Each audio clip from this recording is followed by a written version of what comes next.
세계 적십자의 날은 1948년 국제 적십자 운동의 지도자들이 제네바에 모여 적십자 운동의 창시자인 앙리 디낙의 탄생일을 기념하고 그의 위대한 업적을 기리기 위해 처음 제정되었으며 각국 적십자사는 매년 이날을 맞아 각종 기념 행사를 펼치고 있다.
논리학의 기본적인 원칙을 따져보는 것으로도 논리적 사고를 키울 수 있습니다.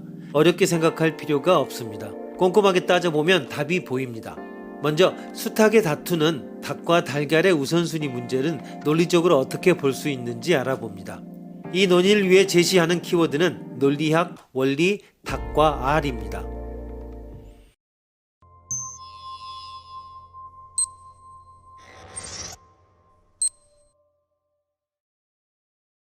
다음 두 가지 문제에 답하시오. 1. 닭과 알과 어느 쪽이 먼저일까? 2. 닭과 닭의 알 중 어느 쪽이 먼저일까?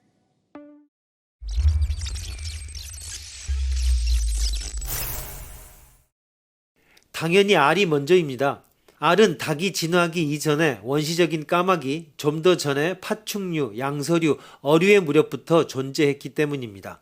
닭의 알이라고 하는 말은 애매해서 정확한 의미를 정하지 않으면 안 됩니다. 닭이 낳은 알이라는 의미라면 당연히 닭이 먼저입니다. 닭이 출생해온 알이라는 의미라면 당연히 알이 먼저입니다. 물론 진화의 어느 단계에서부터 닭이 존재했는지는 애매하지만 그렇다고 해서 이 문제가 애매하게 되는 것은 아닙니다. 어떤 것을 최초의 닭으로 결정해도 그 닭 1호가 낳은 알 1호는 닭보다 후에 있어 닭 1호가 출생해온 알 1호는 닭보다 먼저 있는 것은 틀림없기 때문입니다. 특히 단서가 없으면 닭의 알은 그 양쪽 모두의 알 1호를 포함한다고 보여지므로 알이 닭보다 먼저 있게 됩니다. 대답할 가치가 없는 탁상 공론의 대표이자 거의 관용구가 되고 있는 닭인가 알인가도 어구의 의미를 명확하게 하기만 하면 대답이 정해집니다. 진화론 이전의 창조설의 시대라면 신이 닭을 만들어 알을 낳게 했다는 대답이 자연스러울지도 모릅니다.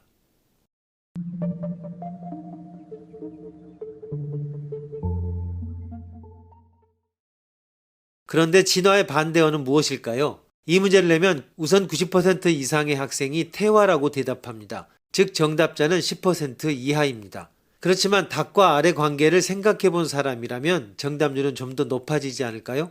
어두운 해저에 사는 물고기의 눈이 없어지는 것은 진화인가 퇴화인가? 원숭이의 꼬리가 없어지고 인간에게 미골만 남은 것은 진화인가 퇴화인가?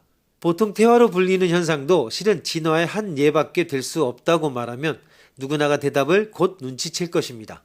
생물 진화는 환경에 응한 랜덤인 변화이며 가치가 높아져 간다든가 목적을 향해 간다든가 하는 의미는 포함하지 않습니다.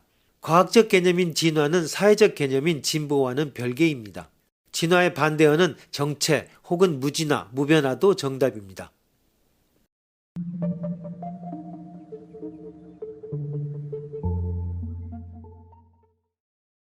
논리의 대립 개념은 비논리임에 틀림이 없습니다. 그러나 비논리라는 나쁜 이미지의 단어 이외에도 논리에 대립하는 혹은 논리에서 벗어난 사고나 태도를 나타내는 말이 많습니다. 우선 심리적인 측면에서 살펴보면 논리와 대립을 이루는 말은 감정, 정서라고 말할 수 있습니다. 심리 중에서도 지적인 측면에서 살펴보면 논리의 반대말은 직관이 됩니다. 머릿속에서는 이해되나 심정적으로 납득할 수 없다라는 말을 자주 하며 논리를 따져 생각하느니 직관으로 파악하는 편이 빠르다 또 자주 듣는 말입니다.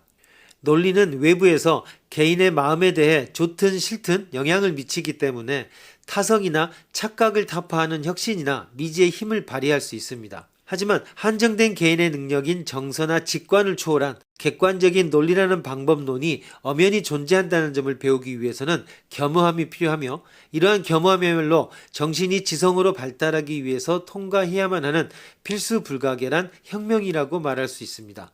논리의 특징은 스스로의 한계를 명시한다는 점입니다. 즉 논리의 적용 범위를 스스로 명확히 하는 것입니다. 논리적 방법은 일정 정도의 이상화, 추상화를 전제로 그 이상적, 추상적 조건이 충족되지 않은 상황에서는 같은 알고리즘이 반드시 적용된다고 말할 수 없다고 인정합니다.